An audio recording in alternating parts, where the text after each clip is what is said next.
Welcome to RE Uncut. We're part of the Switch Media Group, producing RE Uncut, Real Estate Talk, Property News Update, and Auction Update. Our RE Uncut shows are produced in association with Beepo, Property Tree from Rockend, Printforce, and Cosio. Everything you need to know to build a better business, and all in a short, sharp show every day. Find us at Facebook and Twitter as Real Estate Uncut. Make your office more productive, profitable, and efficient with Beepo, experts in real estate outsourcing. And now, your host, Kevin Turner. We've got some huge plans. We could have, in 5 to 10 years, more offices in India, for example, than we have in our home country of Australia. Angus Rain there talking about the expansion of Rain & Horne internationally. An interesting insight in today's show. I caught up with Angus Rain at Inman Connect in New York just a matter of weeks ago, and we talked about the brand's expansion across the world. Back in just a moment. Do you want to access your property management software from anywhere, anytime and on any device? Then Property Tree is for you. Property Tree is an Australian industry first, providing a secure cloud-based solution to manage your residential and commercial rental properties, sales transactions and trust account. Never worry about upgrading or taking a backup again. Rockend takes care of that for you. With over 500 users, Property Tree is always being developed and will grow with your business. Find out more at www.propertytree.com or 1300 PR Tree. That's 1300 778 733. Angus Rain is the executive chairman of the Rain & Horne Group and has been in real estate for over 30 years. He's also recognised in Australia as one of the go-to people if the media want to know about what's happening in property. And we're proud to say that not only has he joined us and supporting us in our broadcasts from the Inman Connect conference in New York, but he's here with me right now. Angus, welcome to the show. Thanks, Kevin. Thank you for joining us. Thanks for your support too. Pleasure. Because without support from companies like Rain & Horne, we simply wouldn't be able to be here. Angus, why are you here? I mean, Rain & Horne is probably one of the most recognised international brands, and you've taken that in your era to a whole new level. Yes. Is this about learning from other cultures and other brands about what they're doing? Yeah. I was lucky enough to have a session with Brad Inman when he was in Sydney about 6 months ago, and we speak the same language. It's all about keeping ahead of the curve and being an agent of change. So he sort of spurred me on to actually say, right, Angus, you've got to come to Inman Connect in NYC, and here I am. So tell me about the journey from Rain & Horne and how you've taken it into an international brand. What have you done to elevate it? Well, I think it's very important, Kevin. Firstly, if you want to go international as a brand, you have to have a recognised super brand in your country of origin. For us, it's Australia, and we are a recognised household name and a recognised super brand in Australia. So the last 3 years, we've been the fastest growing network in Australia.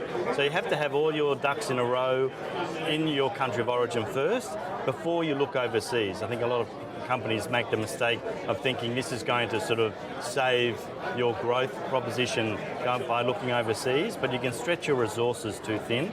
So what we did, we're very happy with the Australian operation, and that's when we looked overseas. We've got a general manager of international. So now we have 3 offices in Fiji, 12 offices in Malaysia. We're looking at opening in Thailand. We hopefully will open in Vietnam next month. We've of course opened a corporate office in Bangalore about 1.5, 2 years ago. We've got 8 offices in Bangalore. So big, that's in India, southern India, which is the Silicon Valley of India, which is appropriate to say that at the Inman Connect conference. It is indeed. And we've got some huge plans. We could have, in 5 to 10 years, more offices in India, for example, than we have in our home country of Australia. It's quite amazing. If I can talk about the cultural differences too, because that's something you have to bear in mind, I guess, when you move to a different country. They do things differently, they think differently, how they buy property is different. Has that been a challenge for you in going into other cultures? Well, you've got our GM of International, he's already worked in these countries previously. So culturally, in India, for example, they call it the 3 Cs, curry, Commonwealth and cricket. We have a lot in common in India. We've got an enormous middle class, but you just have to mind your P's and Q's, and all this thing, it's just education. You just have to watch what you say and watch how you act in other people's countries. Particularly, I didn't mention Dubai. we're in UAE, just about to open our second office in Abu Dhabi. That's a place where you really have to just know about that culture in particular. And it's not a big deal, you just have to be conscious of it and adapt to it. Does America offer great opportunities for you? Certainly, it's probably not on our strategic plan at this stage. Our strategic plan is we change it every 2 to 3 years. It used to be 5 to 10. The industry's changing so quickly, it's now 2 to 3. It's not really on our plans, but you never know. You never know. If an opportunity pops up, the good thing about our company is we can react very quickly to it. And I don't think there's a few companies that can react as quickly as we can and adjust to market changes and adjust to opportunities. So why is that? Is that because it's a family-owned company? 100%. We've owned it for 136 years, and you only have to go to one guy who either says yes or no, and that's me. Most of the time it's yes, but occasionally I tell my executive team and my officers, 4,500 people in our network, occasionally it'll be a no. I know you have a great hands-on relationship with your franchisees. Tell me about what you look for in a new franchisee. And I know you've just made a big appointment in the Brisbane market, as an example. Yep. So how do you attract big hitters like that to your brand? And what do you look for in a leader? Well, it's funny. I've just been in a session about emotional intelligence. You've got to, when I sit down with people, I can tell if they're Rain and Horn people quite quickly, and you can connect. If you connect with someone, Frank and Craig from now Rain and Horn Brisbane West, they were with another national network previously, and we just clicked. We had a lot in common, and he loved the Rain and Horn culture, and you said it, hands-on. He knows he can pick the phone up at any time, and he'll get response from me very, very quickly. Yeah, that's a key thing, isn't it? I mean, that's what franchisees look for, is that quick response, and it's good to hear that you're actually accommodating that. So, in a leader, what are your franchisees telling you about the challenges now in the market? There's a lot of challenge on commissions, as an example.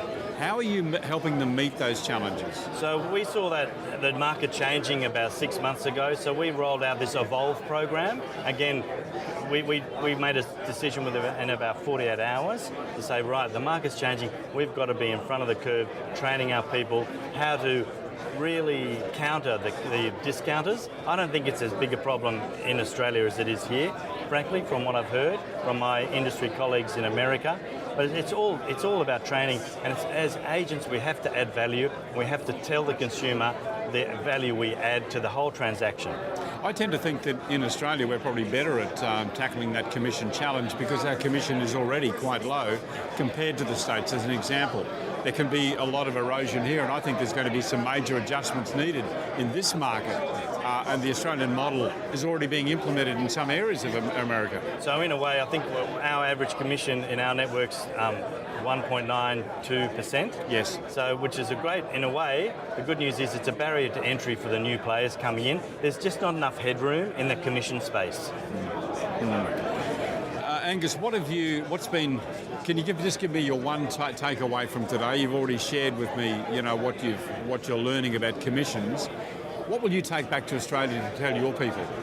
I think there's a lot of talk in the press in particular about disruptors. I think disruptors is the most abused term in real estate. Most of the people that commentate on it don't actually know the definition of a disruptor. What is your definition? Well, it's someone that's totally changing the industry. A lot of these people are just add-ons to an industry. So I think Inman's all about really having more of a seamless, streamlined transaction.